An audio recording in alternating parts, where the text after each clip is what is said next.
Hi guys, welcome to Extra Talk. We have the boys from the United View with us today. Owen, Flex, welcome guys. It's been a while. We've been trying to do this for quite some time, man. This is crazy. We're very delighted to have you on the show. Thanks for having us, man. Great to be here. Absolutely. Glad we can finally jump across the pond virtually. You know, I mean, we can jump countries virtually. Yes. Exactly. Look, we're going to ask you some questions, right? Some Ajax fans demand answers from you guys, so we have to ask the Oh, wow. Hey, the tone already. Yeah. The first thing all Ajax fans, especially Ajax and me, want to know, did you guys write a thank you note to Ajax? We didn't write, I'll say we didn't write a thank you note. What we did do was express our gratitude in many videos, which you can all see. They are all there. We did extensive research, and we made a pledge that we will honor what Edwin van der Sar said in terms of looking after Erik ten Hag, Anthony Martinez, and whoever else comes from Ajax in the coming years. But no, we can push back a little bit, actually, Flex. We don't need to send a thank you note because we gave them a lot of money. We gave them way too much money, actually. You know, the thank yous are fine. 100 million thank you notes, right? Yeah, exactly. You were laughing at us saying he's not worth this, and we still paid it. So that's your extra, Ten Hag gift set. That's the extra. Yeah. We will definitely dive into that. Before we do, something we always do with all our new guests on the channel, we want to know how you guys became a fan of your club, so Manchester United. Flex, let me go with you first. So I'm the only Man United fan in my family. The rest of them support Arsenal and Liverpool, mainly Arsenal.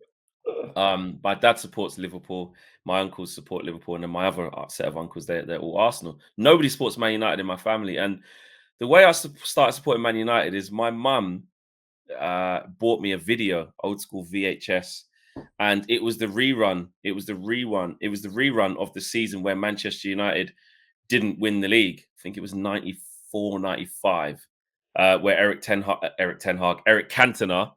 Too many Erics, that's what it is now.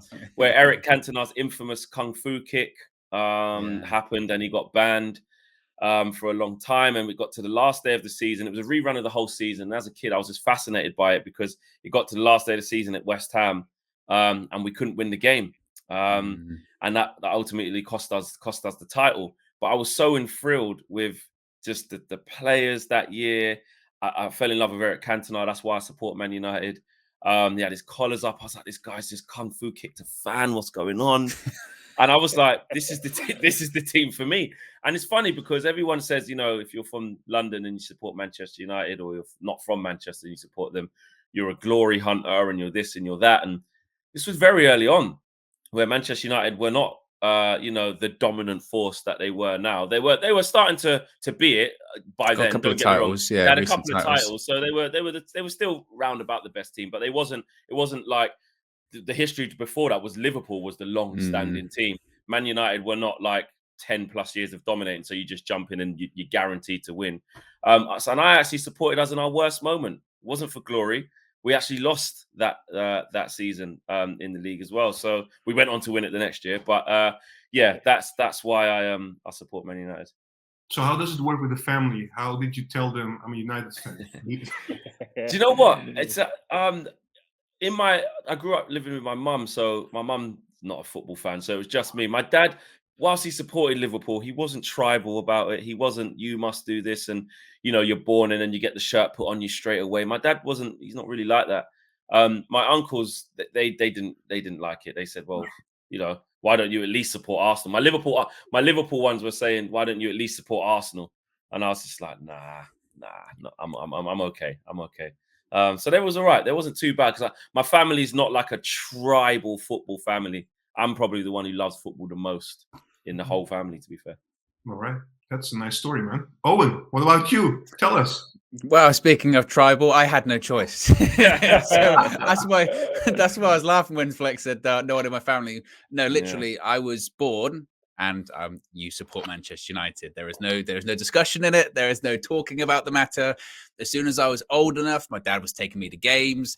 It was funny because when I was a little bit younger, I was a bit late to coming into actually playing football. When I was a much smaller kid, I wasn't really into football that much. And then I don't know what it is when you're growing up. Sometimes something just switches, and then suddenly you just get into football or whatever. Or 1 year you do the trading cards or the sticker books or whatever, and then suddenly you like football. And I think even before that, like I said, my dad was basically, you support Manchester United, you're wearing the shirts, you're having the shirts, even if you weren't into football at the time, you're getting the annuals, you're getting the shirts for Christmas and birthdays and all that kind of stuff. So yeah, it was never really a topic of discussion or anything like that. I don't even have people in my family that don't support Manchester United. So it wasn't even anything like that. All of my siblings, even if they liked football or not, when there was big matches on, the football was on, and they all had their shirts, they all had their various apparel that they were wearing. And that was really it. I mean, my mum could care less about football or anything like that. So again, it was just a case of, you support Manchester United, that's it. And then at various points, like I said, my dad used to take me to games, a season ticket holder when I was younger as well, to go to all of the games when we could. Awesome. So it was mainly, it's just a family thing. I mean, he has, on his dad's side, he has Mancunian blood. So he's part of his family's from Manchester anyway. I mean, going a little bit further back in my family, on his side as well, they're actually some are from Liverpool. So there's a bit of conflict there a little bit. But yeah, it was never really a choice. So it's always been Manchester United and nothing else. So let me get this straight, Owen. He was like giving you the kids very early on, the Man United kids, and now you are telling him what not to do with the kids, right? 100%. It's he was giving me the kits, and now it's a case of I have to dictate who's on the back, because if they're on the back of the shirt, usually they're cursed. He's had some horrible names on there: Phil Jones, Marouane Fellaini, Romelu Lukaku, Owen Hargreaves, and then he had to retire a couple of years later. He bought an England shirt. He bought an England shirt with Paul Scholes on just after Euro 2004. Weeks later, he retired from international football. That's the kind of level of curse we're talking about with him. Professional level jinx. Just quick, it's funny how Owen talks about the moments that change as well, because I grew up in Northwest London, and I lived in Wembley for a long time. And during the 96 Euros as well, that's when, although the season before, like, I started supporting United, like kind of started following it. When Euro 96 happened, because I could hear all the games, but I lived in flats that were like a stone throw away.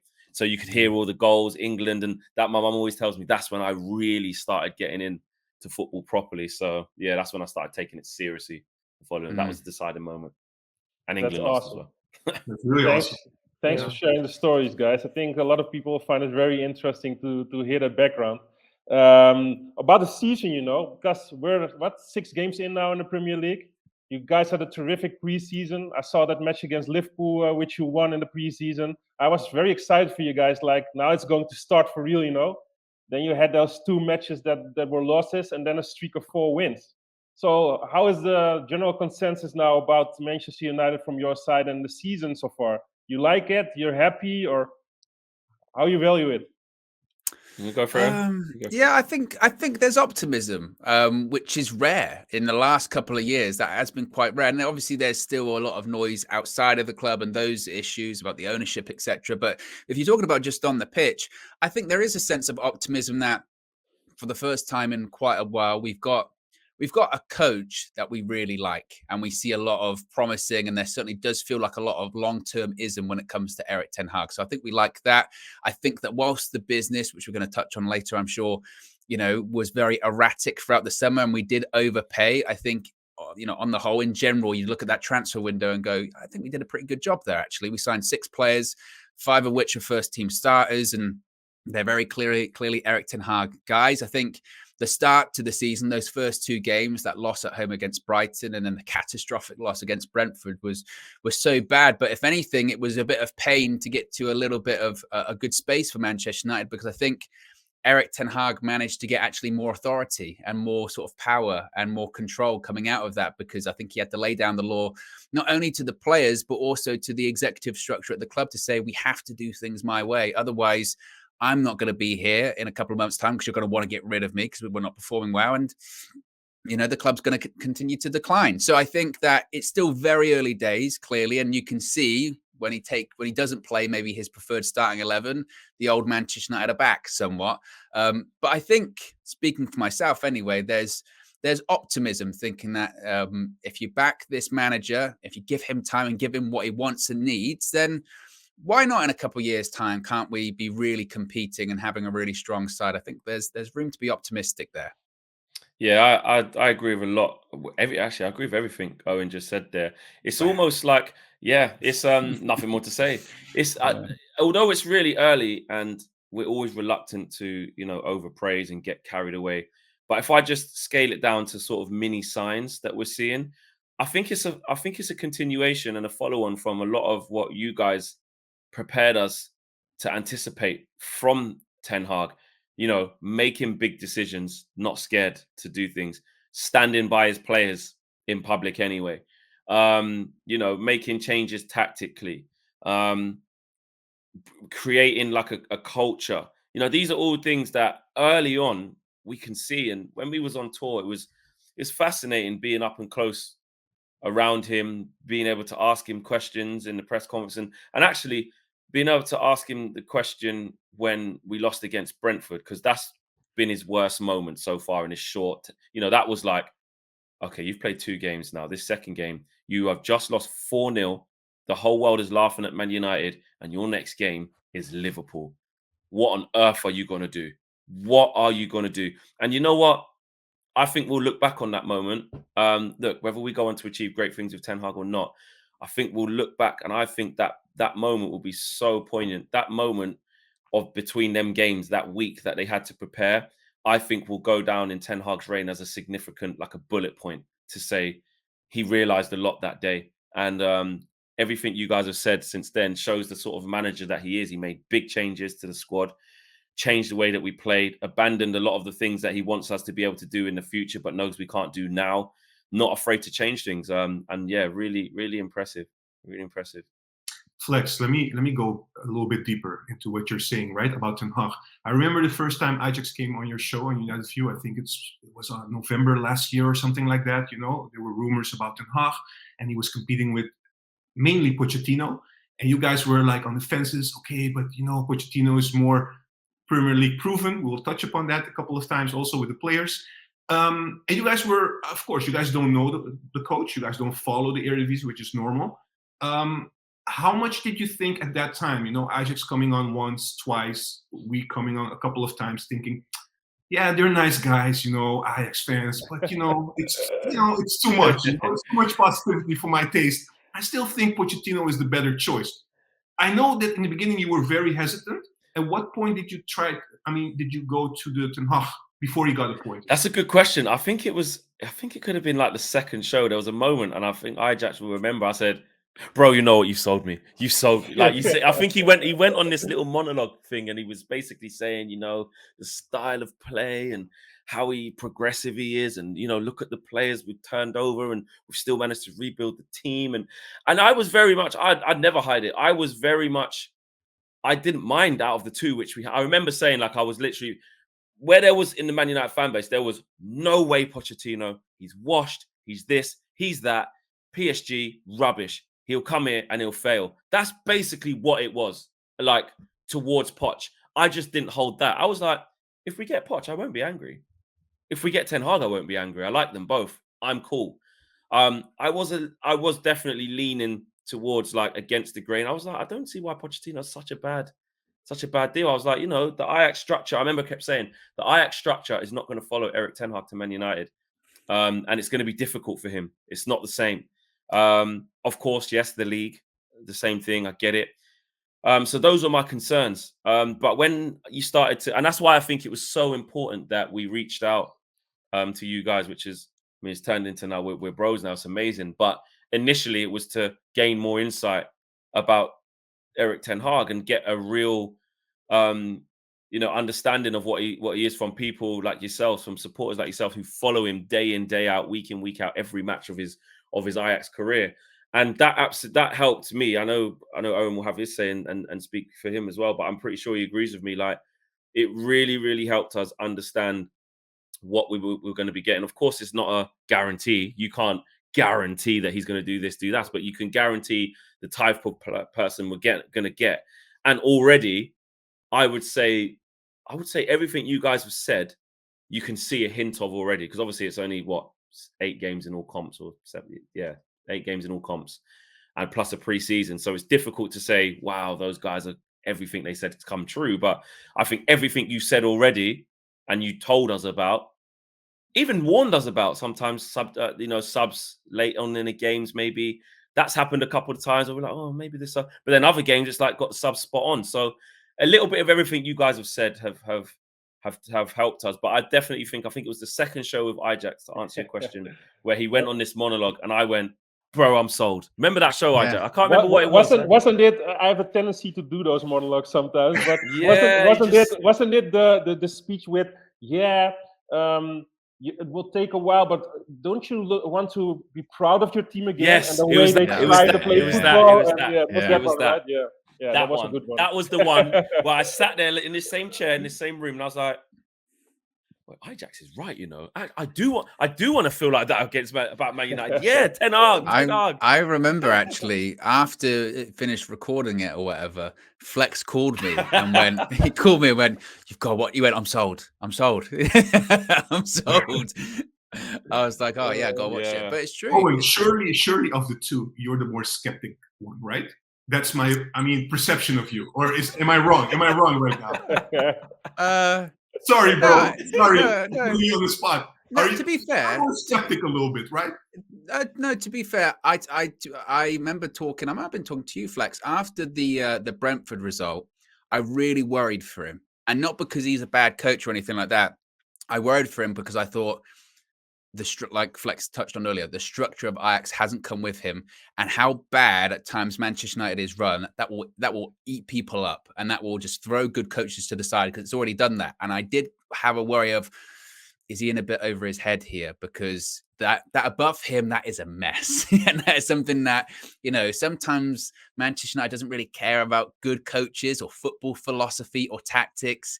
It's about dollars and cents, pounds and pence. That's what it is with Manchester United sometimes. And I did worry about that. When it goes back to the initial discussion about Poch and Ten Hag, a bit like Flex, I was largely indifferent because, to be honest with you, I was so sort of distraught with the club at the time that I felt like any coach that came in, I thought, I don't know if any coach is really going to make a difference. There was no guaranteed success.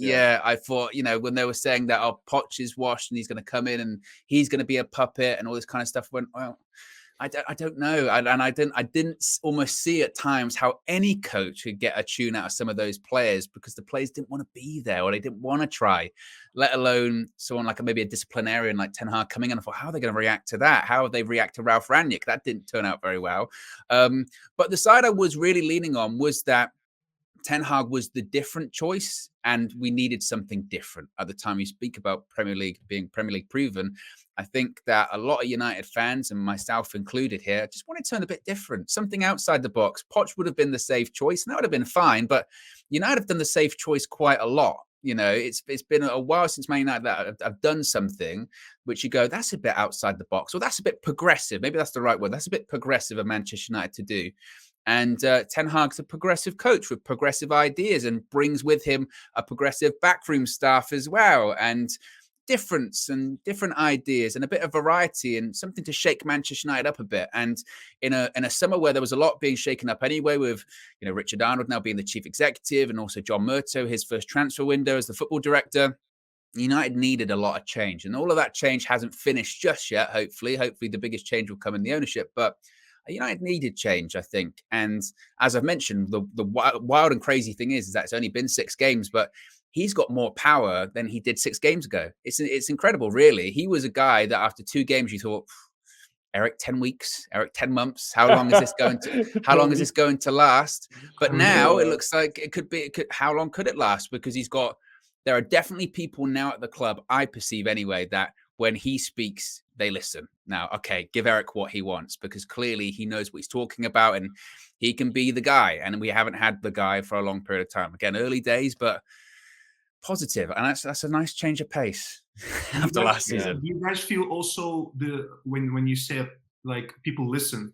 I mean, the British media is also, like they can be very, how do you call it? Like difficult sometimes, especially for coaches coming from abroad. They're not used to that amount of pressure, Do you guys see a change in that as well in the last few weeks towards? Let me tell you this. Yeah, the English media haven't changed, but they haven't changed. But what they know, right, is that Ten Hag doesn't give a shit. Can I swear? I don't. Sorry, you might have to. You can swear. Yeah. You can swear. What they know is that Ten Hag does not give a shit. Like, he has shut down so many reporters with just quick, short answers. Like, he was fed up of talking about Ronaldo thing, shut them down.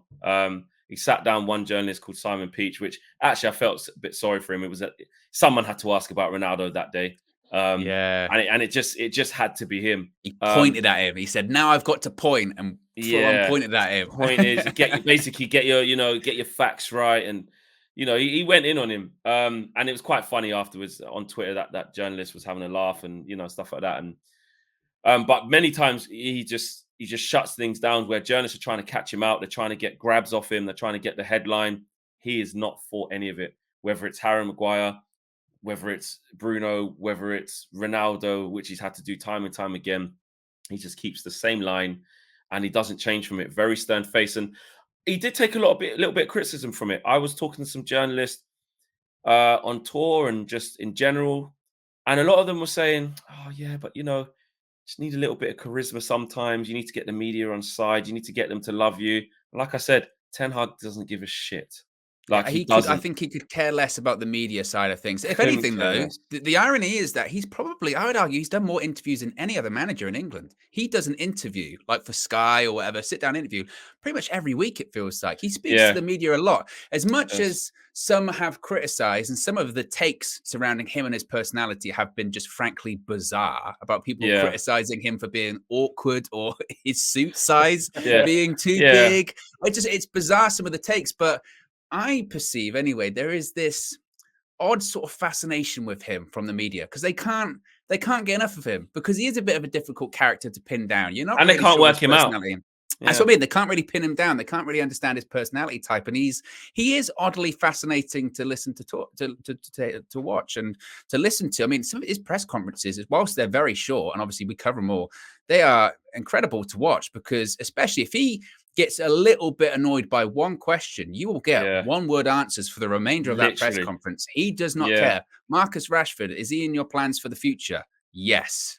And then there's this silence. And he stares back. He stares back. Yeah. But what I have noticed, and I'm not suggesting it's special treatment or anything because he watches United View, because I don't think he does watch United View. But I have noticed, though, and we did feel it on tour, like, I think he can tell the difference between journalists who are like just mainstream trying to get the grabs and stuff versus like if you ask him a football question. And I think he showed that as an example. Not just us, there were other fan channels who got good responses from him. The United Stand guys were in there. Stretford Paddock, other Man United channel, was in there. And we all got different chances to ask him. And that's a big move from the club to let fan channels, fan representation be heard in there with a brand new manager. And some of the things they were talking about was that you got to be patient with it because they're trying to work out how the new manager works, what his expectations are. And he could have just been like, "Well, I'm the new manager. I only want normal press in here." He could have really put his thing, and that didn't happen. And when we asked him questions that wasn't, what's going to happen with Ronaldo? I remember the first press conference we did. We were the first ones in there. We was in Singapore. Singapore? No, Thailand. Sorry, it was in Bangkok. Yeah. And we got introduced, United View, and I was the only person to ask him in that press conference something football related. I think I said it was between Martial and Rashford. People been debating their best positions. How do you see? It might have been Sancho on the right hand side of it as well. I think it was. And there was another one of that as well. Yeah, in a different press conference. That was Melbourne, I think.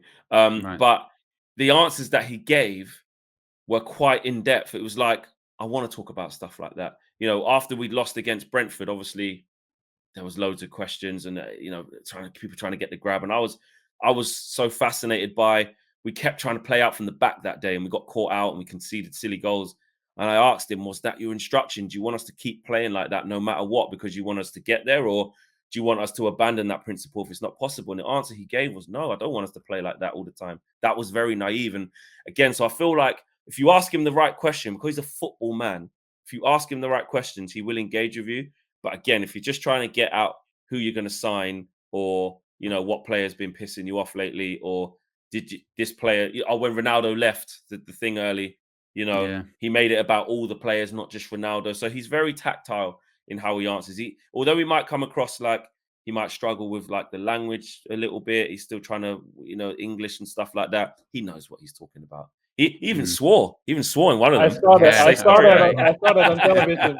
Yeah. Love that. That was hilarious. But in all fairness, in Holland, in the Netherlands, you can swear on television. It's not as it's like that in America as well. Here it's so prim and proper. You're not allowed to swear, and the presenter's like, "Oh, sorry, I'm sorry for Erik ten Hag saying. Why are you apologizing? Let the man swear." Yeah. But in all fairness, also with the difference, between the Netherlands and the UK and stuff, a lot of fans, and I'm not saying you guys, were saying, it's a farmers league, how can you pay so much money for players from a farmers league? A manager that has not been proven abroad, only in the Eredivisie and a bit in the Champions League. What's your opinion about that, guys, right now? I'm not saying you guys had the same opinion, but you now have Anthony, you have Martinez, both from the Eredivisie, from Ajax. You have a coach that was building his reputation in the Netherlands at Ajax and in the Champions League, and now he's playing coaching at Manchester United in the Premier League. Do you have the same opinion that a lot of fans, mainly on Twitter and stuff, said about the Eredivisie, or did your opinion maybe change a bit now that you see the quality of the players and the manager from there? I think to be honest with you, the whole the Farmers League thing, I'd never really bought into it that much anyway, because Juan kind of touched on it earlier. Like Premier League proven, that doesn't exist. There have been plenty of players that have played in the Premier League. Romelu Lukaku is a great example, right? He played in the Premier League for ages, for Manchester United and for Everton and people like that. And then they come back and then it doesn't work out. Every transfer, irrespective where you sign them from, is always a gamble. You never know how it's going to pay off, irrespective of what league they come from. So I didn't really buy into that much, because like someone like Martinez has come from the Eredivisie into the Premier League and set it alight. He's galvanized our back four. I'm sure there'll be other signings that have come from the Eredivisie that won't settle, but that's just a player-by-player basis. I think, so that's why it comes with the player side of things. I think with the manager side of things, you do have some concerns, because obviously, look, Ajax is a big club, but Manchester United's another level. We're talking, just in terms of the scale and the pressure. And I think that's the key thing, the pressure involved in that. Every single person says it, whether they're a manager or a player, when they come to Manchester United. I knew it was a big club. I knew the expectation, but the pressure, the media scrutiny is on another level. Just as a channel flex, right? We could barely keep up with it in the summer, because every day it's a different story. Every day it's something else, a new controversy. And I did worry about that kind of pressure. Could Erik ten Hag deal with that? We know the football side of things. Like Flex says, he's a football guy. So we know he's got that side of things, but the media sides of things, that kind of pressure, how would he deal with that? And I think he's adapted very well. So to go back to your point about the Farmers League, I think there was a point in the transfer window where it was like, can we look at players that maybe aren't from the Eredivisie, and not because the quality of the league, just kind of like, can we just have a bit of a wider scouting network, please? Can we just look at possibly other options? But in hindsight, it's probably smart of Erik ten Hag. Why would you be looking at other people that you don't really know that well, when you've got to settle fast, you've got to adapt fast? You go to what you know, and he knows the players in the Eredivisie. He knew the people at Ajax. He knew people like Tyrell Malacia that he's been up against before.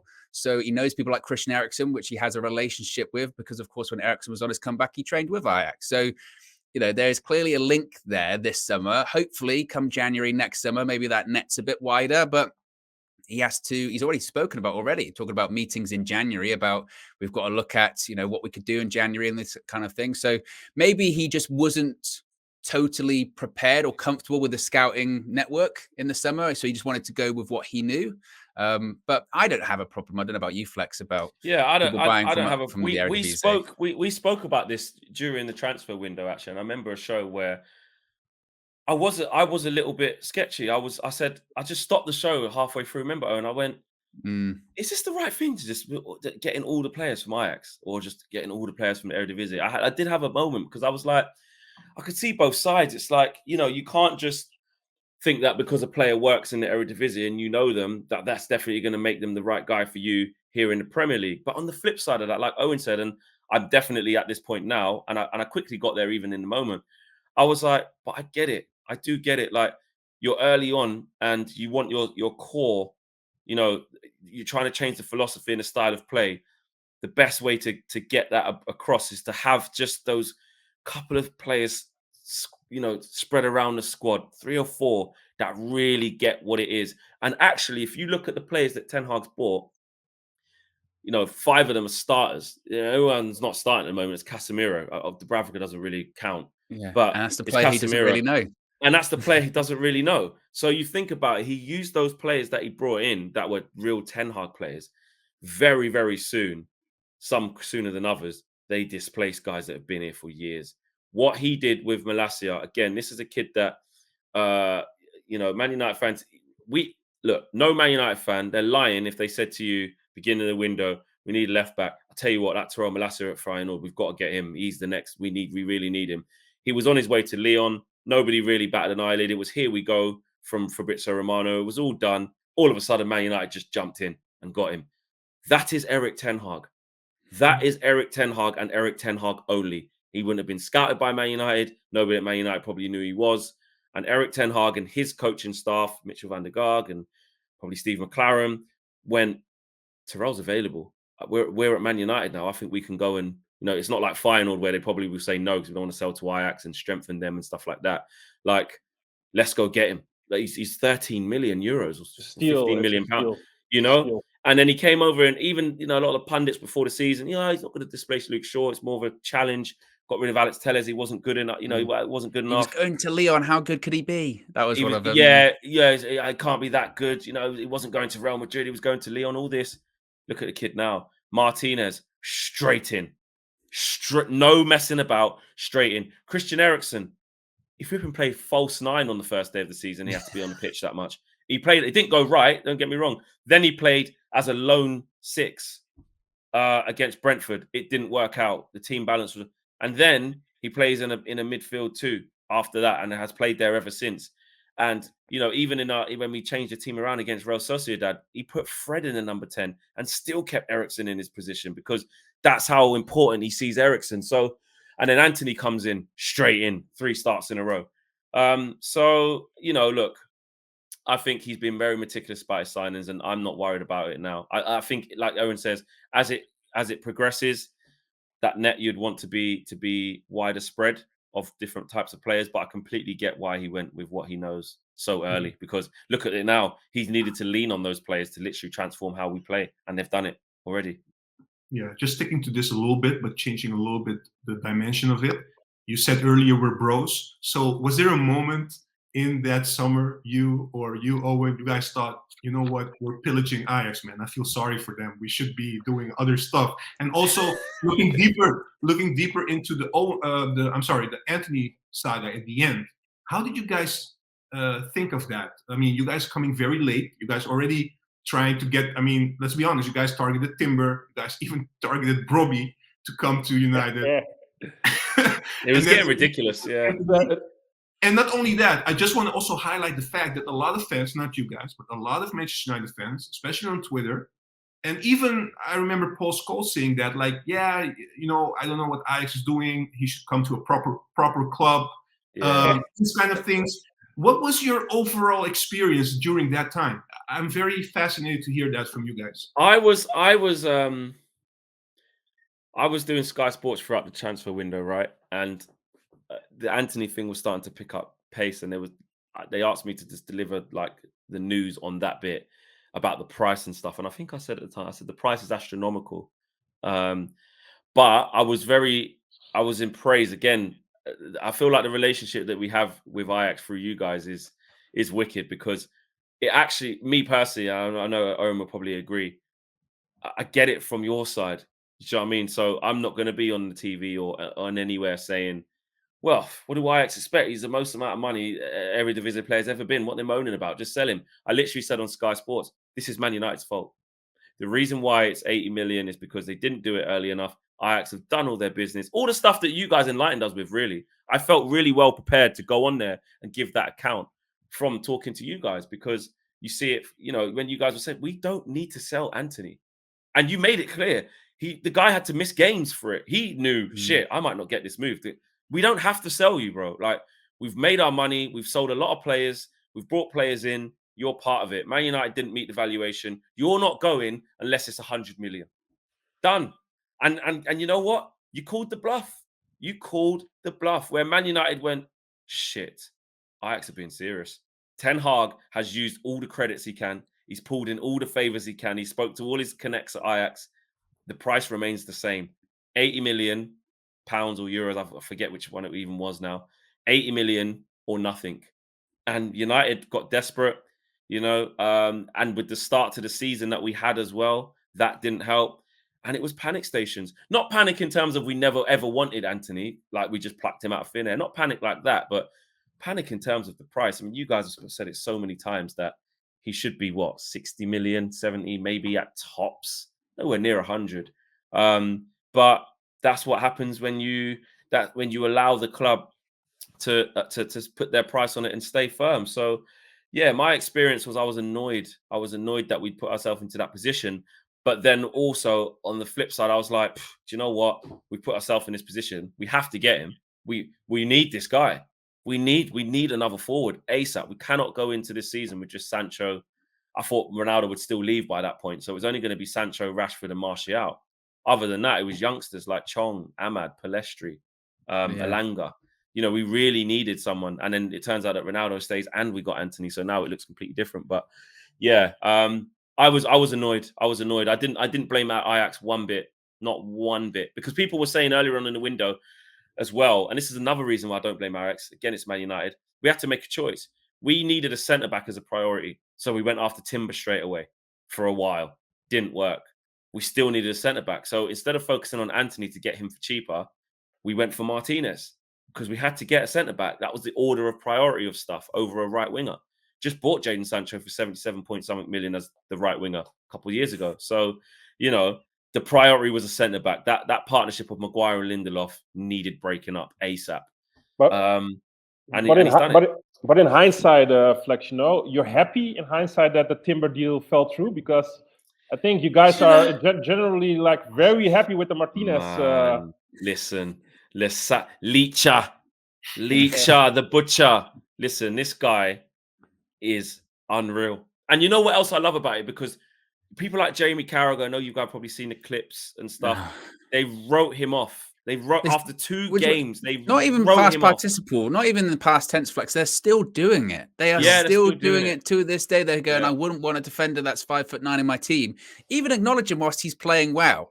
That's what's crazy about it. Well, the fascination. The fascination with his height is just bizarre. It's really strange. But in all fairness, I do blame Ten Hag for one thing, because we've spoken about him like backing up the players, especially in the media and stuff. But one little mistake, in my opinion, he made was substituting Martinez that second game at halftime. Because with all due respect, the team was playing rubbish. De Gea made two big mistakes. Some people blamed it on Eriksen losing the ball, but he shouldn't have given him the ball in that position while being pressed. And also with the media already discussing his height and making it the problem a little bit, I think he should have substituted other players and let him play the whole match. I agree. It would have been a bigger statement in that moment to take off Maguire. Exactly. But in defense to Erik ten Hag, again, I think he learned a lot in that game. And I think it answered all the questions, because Martinez was the only one who kept his place in the next game. And that was against Liverpool at home. So, on the flip side of that, the captain was gone. Luke Shaw was gone. Ronaldo was gone for that game. I can't remember who else. But as well, Flex, as well. How old is Erik ten Hag? 53, 54, 55, something like that. He's in his mid-50s. The next day was like one of, if not the hottest day of the year. He brought the players in to do the running that they didn't do against Brentford. So that's one thing, discipline. But he also did the running himself in his mid-50s. He did it with the squad. He did it with the squad, basically saying, you all made mistakes. You all didn't run enough. But also, that's still on me. I picked the team. The buck stops with me. We're in this together. And I think even if there might have been some people there in that squad that maybe didn't buy into him or go, oh, I don't know about this guy from Holland or Ajax, what's he all about? When you see a guy in his mid-50s running like 14K with a group of elite athletes the day after a game to say, look, I'm the boss and I'm in this with you. I wouldn't ask you to do anything that I wouldn't do myself. That takes a lot of balls. I bet he didn't do all of it. I bet he didn't. He did, Flex. It's a good story. A good story. Could you imagine? And I tell you what, he started off like first couple laps.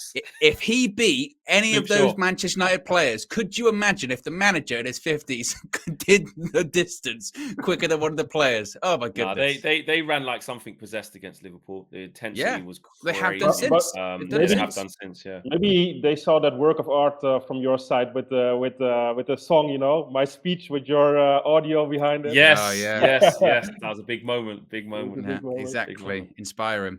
Ajax, can I ask something in between? Yeah, of course. Go. Guys, you remember when we spoke months ago about don't be surprised if a couple of players maybe in your team, even though it's very hard to realize or imagine. I always bring this up, brother. When you say I always bring this up. I know. You're right. You're right. You was right. I know, but I want to know that, are you guys seeing this already? 8 games, like you said, into the season. Definitely. Are you guys seeing glimpses of players? You guys thought, oh my God, this is a totally different player than last season. Owen's not going to like this bit, right? Owen's not going to like this bit, but I've taken a lot of pelters for my backing of McTominay, right? Owen, have I not? Owen, I don't know. Have you? People are saying yes. They're saying like because they're saying. Oh, recently with Casemiro, right? Yeah. I thought you meant historically. Recently. No, not historically. No. I mean, like in this moment. Yeah. It got heated. Yeah. It got heated. I have backed McTominay where they all laughed at me. I was like, McTominay's going to start next game and he should. Oh, no, it'd be Casemiro. Yeah, exactly. So, what do you guys think it is? Why do you guys think these players like McTominay are thriving a little bit more? Because I think it's because of what you said. It's because of the manager knows how to get the best out of players. He's a real football manager. Do you know what I mean? And I mean that properly, because if I look at, I always have this imaginary list, right? That I've made it up, but I think it's something that Ten Hag would have probably looked at, right? I think he looks at that Man United job before he gets here and goes, right, let me look at that, right, from afar. Marcus Rashford, oh my God, what he looks like devoid of any powers. He is the worst I've ever seen him. This is me being Erik Ten Hag, but I know there's something in there, and I can't wait to get my teeth into that project. He is the type of player that I would love to work with. I think I can get him going. Raphael Varane is another one, which we weren't even thinking of at the time, but clearly with the way he's managed him and managed to get him going again, he's obviously gone, you can't have Raphael Varane at any football club and he ain't starting. I don't care what training methods he needs to go on. I need to sit down with my coaches. If he has to be on a specialized plan, we do it because he is fantastic. That's the second thing. The third thing, what was the other one? Jadon Sancho. A player like that is a Ten Hag dream. Technical, good with his feet, good football IQ, really silky on the ball. It isn't just all about pace. It's about linking up with other players, creating triangles, a dream. How am I going to get him going? Because he had an awful season. So I think he had these things. And I'm not necessarily saying he looked at McTominay and said, oh, I really want to make it. There's other players that come into it collectively. Dallo, he's brought his levels up as well. But I just think it goes down to what you were saying, Juan. You made that point, and you're right. Some people laughed when they said you said Bruno may be out on the wing, and don't be surprised if some players that you've written off can be good. And immediately it was the famous ones. No, bro, Harry Maguire's finished. There's no way he could be good. Yeah, that's true. Ten Hag came straight in and said, "You're shit." Yeah. But other players like Scott McTominay, listen, people are waiting for him to just start playing shit so Casemiro can play. But the reality is, right now, and Ten Hag I trust Ten Hag to make that decision when it's the right time. The reality is, McTominay's playing the best football he's played in a long time, and he's definitely playing better than Casemiro. And he's doing exactly what Ten Hag wants him to do. He's keeping him out the team. So yeah, I agree. I understand what you're saying here, and I do agree with Ten Hag taking the most out of the player, But I think the most important thing maybe that changed compared to last season is he made it clear to the players what kind of system needs to be played. And last season, a lot of time players were swimming within the field, don't know what to do.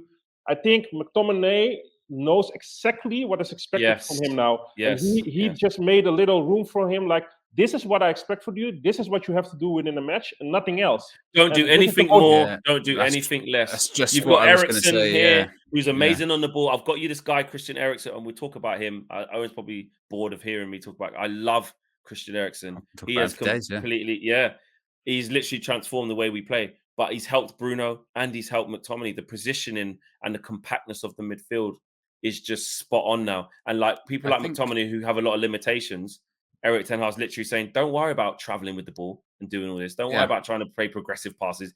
Just be physical, win the ball back, get it to Eriksen, get it to Bruno in small distances. That's what I was going to say. I think he's just said to McTominay, just simplify your game. Part of the problem with McTominay is he's not the best technical footballer, but he's not in there to be the best technical footballer. So why would you try and play technical football with him? Exactly. What's McTominay good at? It's his physical attributes. He's a big guy. He's a rangy guy. He can get around the pitch. He can win the ball back. So it doesn't take a genius to see that clearly Ten Hag said to him, just win the ball back and then just give it to Eriksen or Bruno. They'll be 5 yards away from you. So it's a simple pass every single time. I don't want you to be driving with the ball. I don't want you to be trying crossfield passes because it's never going to work. I want you to win the ball back, retain possession. And it might sound almost insulting to McTominay just to say, oh, just to do that. But extenuate positives, hide your negatives. That's football at the end of the day. It's, it's leaning into your best qualities. And McTominay's best qualities are physicality in a midfield, in a league that requires a lot of physicality. So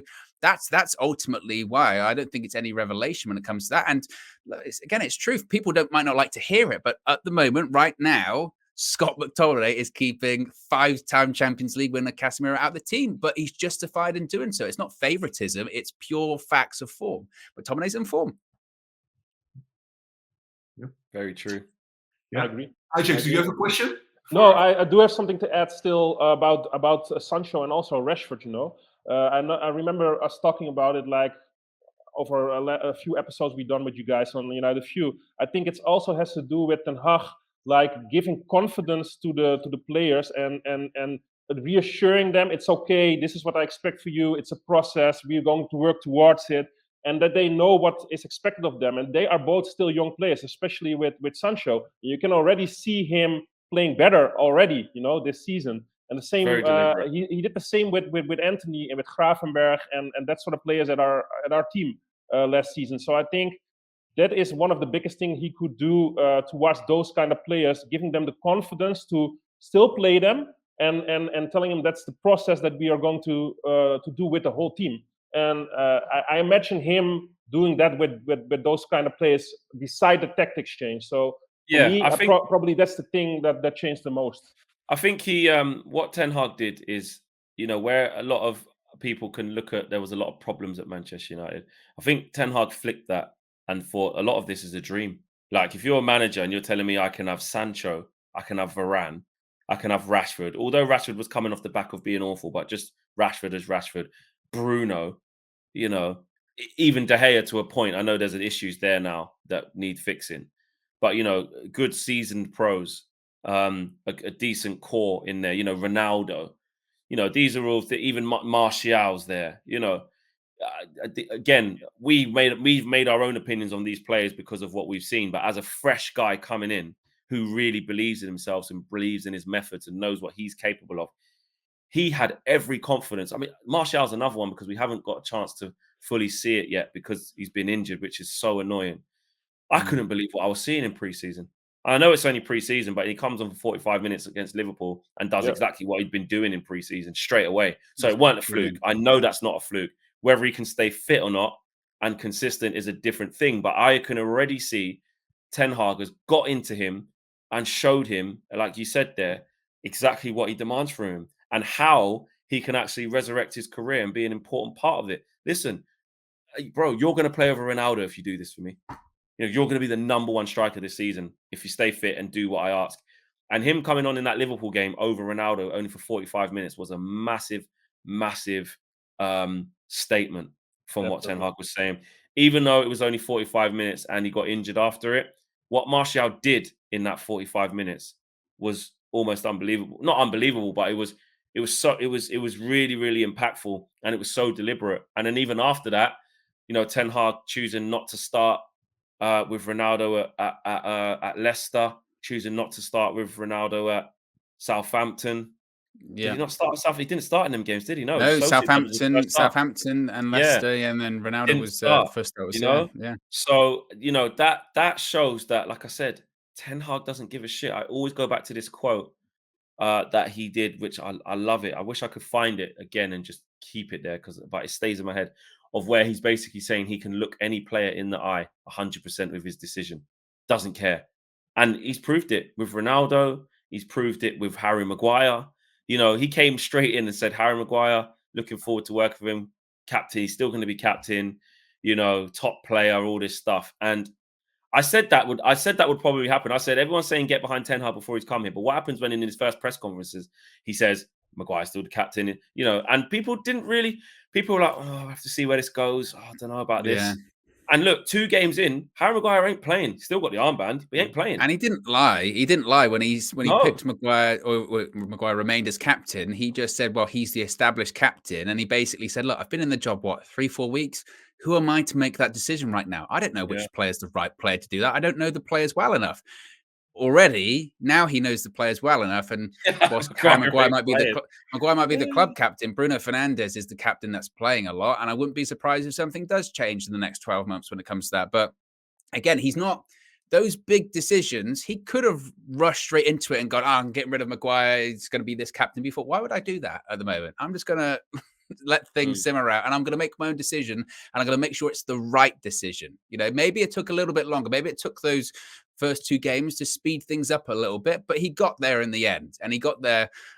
He gave some players the benefit of the doubt, where a lot of us fans would say, don't give them the benefit of the doubt. But, you know, then they proved not to be worth it with people like Maguire and Shaw. And again, he quickly got to the right decision at the end of the day. And that's the players coming in for those other players have made the players going out think, shit, I'm not getting back in. I'm in trouble here, because these guys that Ten Hag's replacing them with are his guys.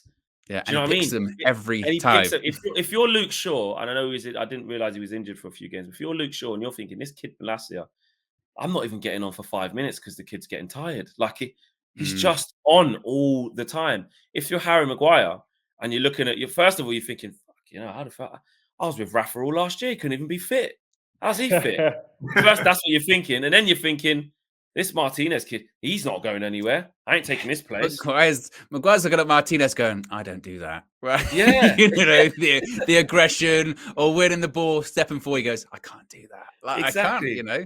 So it's crazy. I want to touch quickly on, maybe you already alluded to it, Flex, on the manager, right? We're talking about the manager, but also very important. It's very early. We cannot, know how things will go in a few months, et cetera, et cetera. In terms of backing the manager, are you guys seeing more confidence, more trust towards the manager? And how much of this has been, strengthened by the fact that you guys won the top games against Liverpool and Arsenal? Does this help? Because I think you mentioned this in one of your United View videos as well, that Arteta, the reason why he's so long at Arsenal, he's getting the tools, is also because in the first half year, he won, I think, the FA Cup or something? FA Cup? Yeah, he did, yeah. So this helps a manager to get more time, and that also gets the backing from usually the club, but also the fans. How do you guys view this? I think Owen touched. Or does he have to win something this season, in your view? No, he doesn't have to. He doesn't have to. I think Manchester United are coming, and that sounds weird saying that at Manchester United, but we have to remember and get real and realign our expectations. We're not that Manchester United that gets to demand anymore. If we don't challenge for, at least challenge for a trophy, we're a failure, because we've been failing for so long. The club needs a whole reset, and Ten Hag is the first bit of this. So I think what I'm most interested in is the style and pattern of play and building the confidence of an identity. That has to happen. It has to, even if we finish 6th, but we played in the same manner every game, and you can see us starting to build. Then you go again in the summer, you strengthen again, you get more time to get players out, until we look at that team on starting 11 and bench and say, wow, look at that compared to 2 years ago when he first got here. Then it's not completely in his image. This team, he's got players like Luke Shaw, Harry Maguire, Eric Bailly's only just gone, Phil Jones, I believe, is still there. Wan-Bissaka's surplus. What's going to happen with Fred? You know, there's a lot of, you know, players that are not his players. David De Gea is going to need changing now. We need to go in a different direction there eventually. Ronaldo's situation needs sorting out. Look, he's 6 games in. So I think he is getting more of a say now, because what I have said is the biggest thing that helps get backing of a manager is results. It's the only currency that players care about, that fans care about, and the board ultimately cares about. And it shouldn't always be about results, because, like I said, you can lose games in a manner that you can say, you know what? Well, look how Arsenal lost against Man United the other week. They lost 3-1. But the manner of the defeat and how they played, you were like, they still played their ball. They were quite effective in large parts. They got undone on the counter. We got to work on that. Then they go play in exactly the same way that they did against us and go and smash Brentford 3-0 easy. Like, because they got the system that keep playing that way. But I think with us, we shouldn't be too homed in on what is he winning his first year. And I don't think Manchester United fans I've seen Manchester United fans be very measured, not make demands of we must get back to the top 4 or it's a failure, it's this, it's that. Look, I think, again, results change it. If we do better than we think and Arsenal slip off or Chelsea slip off or Spurs and there's a little opening, we have to be ready. Why not? Why not realign? Have ambition, of course. You don't just get a free pass to finish 10th because it doesn't matter. That's not how it works. But I just think the way he's going about it now, which is slow, steady progress, making big decisions, getting an identity, that's all we need to keep doing, game by game, week by week, month by month, and then see where we are at the different stages. There's already a World Cup year where it's really odd. You know, by January, we get back, it's Boxing Day's our first game after the World Cup. Then it's the January transfer window. Let's see where we are then. If we're a couple of points off top 4, or we're in 4th, or we're 3rd, maybe just, you know, by a couple of points, great. Then see where we go. But he's definitely getting more backing and more control than he was, because he's earning it. He's not just being, the players are buying into it. Yeah, that's the key. I think to your point, one, that he has won big matches, and they were matches that going into it, to be brutally honest, we really didn't think we were going to win. Especially that Liverpool one. Didn't you see that? The form that we were in, we didn't think that we were going to meet. And Flex would know because he was at the game. But for those 2 games in particular, Old Trafford was bouncing with those results. And the key now will be to really give a true indicator of how far we can go, is that they were home games when you've got the crowd behind you, you know, big games at Old Trafford. The next game that we've got in the Premier League is City away. If we could get something out of that game, to be honest, even if it's not a result, even if we lost, but there was a performance where you went, I tell you what, if we gave them a game there, we were good, then that's the key things. We haven't had that big top 6 away test just yet. That's going to be a really interesting result for Manchester United, whatever that is. But I think, to your point, those 2 big results, that Liverpool one was big, but Liverpool weren't playing totally well. But to beat Arsenal, who were top of the table, they'd won 5 games in a row at that point, to win that game, I think that was an eye opener, because again, on the day we weren't the better side, but Ten Hag tactically outdid Mikel Arteta. He was the better manager on the day. He was, you know, he out-tacticked him. And again, coming out of that game, I could give a shit about, like, in terms of performances or anything like that, care about results. And at the end of the day, there was one manager that's got a system of play, Mikel Arteta, that refused to adapt. And I've been there for 3 years, by the way. That's how he is. Exactly. And there was another manager, Erik Ten Hag, who's got a style and a pattern of play he wants to do, but he adapted to win the game. And the best manager came out on top. And you guys are fine with this? You guys are fine with the adaptation towards the top games? You guys don't mind playing a little bit, sitting back, playing on the counter, and those kind of things? No, that's our history. strength. That's Man United. That's Man United's history. Sir Alex Ferguson, the amount of times under Sir Alex where we'd win titles, where throughout the season you'd go, Man United didn't even play that well. There were so many games. I think Paul Merson was talking about ex-Arsenal player, where they would say they went to Old Trafford and they thought, we played really well today. Or you go on an away game for Manchester United, we go to Goodison Park or wherever, and the team would batter us, but we'd win the game, and they think, how did we lose? But at the end of the day, it doesn't matter. The results ultimately matter. The style of play and all that kind of stuff can come a bit later. I'm more than happy for our coach to adapt to win the game and then go, okay, the players can't do the style I want now, but they will be able to later. Results buys you time, and he needs time. I do not want to pile up the pressure for you guys, but we played Dortmund with Haaland last season in the group stage of the Champions League. He didn't score against us, and Licha had him in his pocket. No, he did. So he did, hopefully he can continue. Hopefully he can continue that for him. This game here, and this is what Owen says, this is really interesting because win, lose, or draw, I don't think we get carried away. Well, if we win, we probably would get carried away, actually. I would. But if we lose, no one's going to be like, oh, see, the progress was all fake. It's Man City. It's away. They're a fantastic team. But I do think about that. I don't worry. Look, Haaland can score at any time, innit? He's just that good. It doesn't mean Martinez even played bad. Like, it just happens, But I am really hoping he doesn't have a stinker or try and impose himself. He hasn't done that so far. He hasn't tried to do too much so far. He's just played his game. I just hope he does that. If that results in Haaland still scoring, the next day everyone will say, sit down Martinez and all that, and then the next game it'll all be forgotten about. It's how football goes. But I think it's a massive, massive game. And like Owen said, if we can just get some positivity out of that game, and that could even if we lost, it's the manner, or get a draw. Obviously winning is a bonus. I just think it will be so massive for this team. So massive, because our October is really, really difficult. Some really big games in there. Chelsea away, Spurs home, trips abroad. It's a game every 3 days, in October, right up to the World Cup it is now. So it's crazy. It's a crazy turnaround, and Erik ten Hag's got to. This is another question mark now.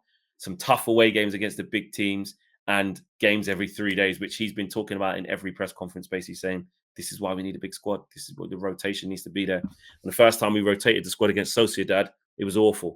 So, yeah, we lost. And we shouldn't have lost that game. That should have been a draw, because that penalty was never a penalty. Yeah, it was not a penalty. That was not a penalty. But more to the point is that Erik ten Hag needs to find a way quick to get that second team contributing and make there not be as much of a drop-off, which is understandable. It's the first time they've played. But if we don't, we can't keep playing the same first team and expecting them to do it all. So that's his next step of his his next challenge. Yeah. If I may, Juan, do you want to ask something? Because I want to ask one last thing to top it off.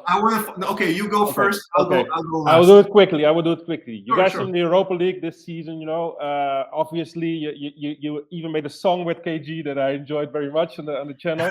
but on the Tuesday and the Wednesdays, guys, I know you have a kit of Ajax flags. You guys are supporting us a little bit this season. Can we be your second team for this season? Bro, I don't know if you saw. I was on DR Sports hosting the watch along for Liverpool against Ajax. I had my Ajax shirt on, bro. Wow. It was on live in the flesh. I have to see that one. Can I see it? Back. Cool. Go DR Sports and put the last Champions League games they did. You see my face on there. I'm in the Ajax shirt, bro. And with the Liverpool fans there. So, and when you see, if you skip to when Kuda scored, you'll see my reaction, and then you tell me if they're my second team or not. Cool. Actually, it's funny. That was a little bit also my question, but it was more into, let's say you guys had an idea about Ajax. I don't know how much you guys knew about Ajax, prior to Ten Hag and all these kind of things. In this past year, let's say, you guys did also your research, apart from the fact that we came on your channel. Do you guys have a different perspective on Ajax as a club now? Genuinely questioning this. Also for our viewers, maybe they want to know how you guys view Ajax in general. Let me go with Owen first. Flex, you can you can go later. I think, if anything, what the last year has actually taught me is that I'm more impressed now than I would have been previously, because once you understand the sheer turnover that happens with Ajax, especially this year, right? The fact that this year you lost all of those players and your manager, and you had your best start ever, pretty much, right? The new manager, how many games did he win in a row? 6, is it? At the moment? 5? Six, yeah. First Ajax coach to do that or something. It's insane, So it's impressive, really, the structure of the club, that, because you look at it from the outside looking in, and you just think that cannot be sustainable, but you found a way to make it sustainable, of constantly, again, losing players, losing managers, and still compete and win things. And whilst when you played Liverpool in the Champions League the other day, Liverpool dominated the game, you still competed, and you're still competing in that, and if you don't get out of the group stage, yes, it's a difficult group, but I would think you'd be somewhat disappointed, because you think, what, we can compete in there. And I think, again, that's my biggest takeaway, is the sheer said impressiveness of the turnover. And look, the fan base as well. It's a big stadium to be filled up every single week. The following is huge. And sometimes I think us over here in the UK, or we are over here in the UK, we can get so snobby to European football whereby it only matters what's going on here in the UK, or no good football is played outside of the United Kingdom or outside England, the Premier League. And that's just not true. That's not true whatsoever. So yeah, that's probably been my biggest takeaway is, like I said, is the fan base and also the structure of the club. It's incredibly impressive. And I don't just mean turnover of players and manager, but also turnover of executives as well, right? Talk about change at Ajax and still going along as impressive as ever. If only we could have that kind of sustainability at United. Oh, you will. Yeah, exactly. Will. I agree with a lot there. I think you get a newfound. I think my opinion on Ajax has changed in terms of it's just further explained what I perceived at the club, but seeing it up close. I mean, going out there for Ten Hag's last game, I think that's the best decision we made because, and that just like I said, I was just lying there in the bed, just about to go to sleep, and I'm always thinking of things. I'm like, how good would that be? Like what? And then the way that. What was it? It was PSV against. You lost against someone. Yeah, in the cup final. Yeah. No, it was in the league. This was what made it so that you could beat Herenveen on the last day. We drew. You drew, but PSV were losing. No, they were winning by 2. And then they drew. Yeah, that was it. That was it. That's what happened. So I remember because what happened once I knew we were going out there, I started tracking each game to say because I really wanted that. I knew that would be Erik ten Hag's last home game, so I wanted him to be able to win the league on that day when we came. Yeah. And it's just so funny how the footballing gods just came together to give us that experience because I think it was on that day I understood what Ajax was, but also what Ten Hag stood for. When I saw those celebrations with the players, when I saw the fans, and you guys were there when we were speaking to the fans in person outside the ground, and how they spoke about Erik ten Hag. Not that I didn't believe you guys already, but I think in that moment, because you just won the league, it was the final farewell as well. At home, Johan Cruyff Arena, it was like, this manager's a big deal. This manager's a big deal. And also, I know we have them famous videos of, no, you're not taking Timber. No, Anthony can't go anywhere. No, Maguire. No, Maguire. No, Maguire.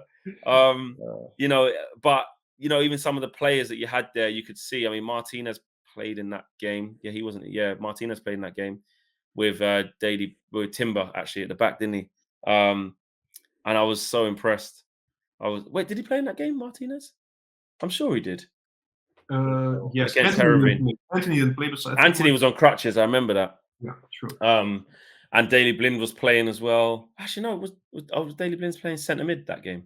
I can't remember. Anyway, I know Tagliafico played on left back. Yeah, he scored as well. He scored that first goal, I believe. So. Yeah, it's a great goal. But yeah, to sum it up, I just understand more about Ajax than I ever did, and like Owen said, it's impressive how they keep reinventing themselves. And if Man United could be a fraction of that, because Man United, we're a big club in name, but we're not a big club in operation right now and structure, and we need to be. And I think Ajax lead the way at that. They're one of the best in Europe, if not at that, continually doing that. Always have been.